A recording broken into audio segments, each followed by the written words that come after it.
অনেক দিন থেকে বিল টিল যাওয়া নাই। ভিড় কি অবস্থায় যে পড়ে আছে। আমার বিয়ের পাশে আবার যাবে ভিড় শালা। ভিড় এল কাটতে কাটতে আমার ভিড় মনে হয় করদিন বেলে আলে এরকম একটা অবস্থা। যাই আজকে যদি কিছু হয় ওকে আমি কোদাল দিয়ে মারা ফেলে দিন, যেটা পারে সেটা হবে। ওটা আমার কাছে দেখার বিষয় নাই। শালার অনেক দিন থেকে ভিয়েত আসেনি, হাল কাটতে কাটতে আমার জমির অর্ধেক পর্যন্ত চলে গেছে।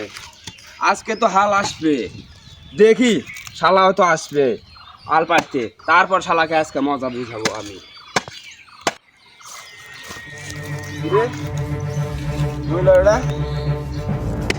এই থাম, এই থাম থাম। তুই আলে অর্ধেক জমি পাঠালিছু, আমি কি হাল কাটু? তুই একাই জমি না আমার জমি? এটা তুই একাই পারিস, আমি পারি না। আমি হাল কাটবো একদমই। থামে থাম, আমার জমি খুব আছে, আমি পারি না। আমি পারি না, কি আছে? মারে ফেলে দি মহাবী। এই মানে সত্যি মরে গেল নাকি দেখি? এই আর যে আর কিছু নাই। আল্লাহ আল্লাহ। কি হুয়া?